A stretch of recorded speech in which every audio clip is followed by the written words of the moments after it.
Hey guys, कैसे हैं आप लोग। और मैं एक प्रोजेक्ट पे काम कर रहा था जिस पे मुझे ये वाला इशू आया जब मैं कैशे को क्लियर कर रहा था। मैंने कमांड रन की php आर्टिसन कैशे क्लियर और ये मुझे एरर थ्रो करता है कि make sure you have the appropriate permissions. So then मैंने सोचा कि किस तरह की परमिशंस इसको रिक्वायर्ड है।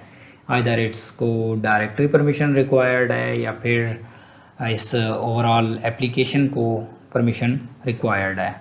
तो देन मैंने इसको गूगल किया। ठीक है, तो आपने इनको गूगल कैसे करना है, आपने इसी को सेम को कॉपी करना है और इसका मैंने सोल्यूशन वहाँ से देखा। ठीक है, मैं आप लोगों के लिए इसलिए कर रहा हूँ कि आप लोग भी इन चीज़ों को जब आपके पास इशू आए तो आप गूगल करके इनको ईजिली फाइंड कर लें। तो ये देखें, ये 5 साल पहले एक बंदे ने कहा था कि showing fail to clear cache.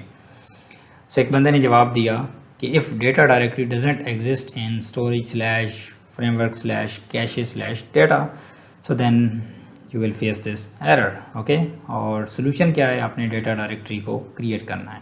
तो सिमिलर चीज़ हम भी करते हैं। अपनी एप्लीकेशन के अंदर आया स्टोरेज के अंदर फ्रेमवर्क के अंदर कैशे, और यहाँ पे देखें कोई भी डेटा की डायरेक्टरी नहीं है। तो आपने क्या करना है, एक डेटा की डायरेक्टरी को बना लेना है। यहाँ पे डेटा क्रिएट करना है और अब अगर आप जाएं यहाँ पे करें php आर्टिसन कैशे क्लियर तो ये एरर ख़त्म हो जाएगा। एंटर किया तो देखें अब कह रहा है एप्लीकेशन कैशे क्लियर्ड, राइट। तो इस डेटा डायरेक्टरी ना होने की वजह से ये क्लियर नहीं कर रहा था। मैं इसको दोबारा से रन करता हूँ तो देखें कह रहा है application cache cleared.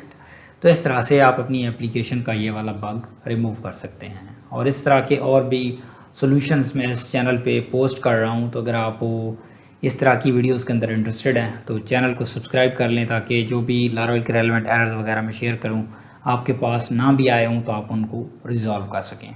So I will see you guys in the next one. Bye bye.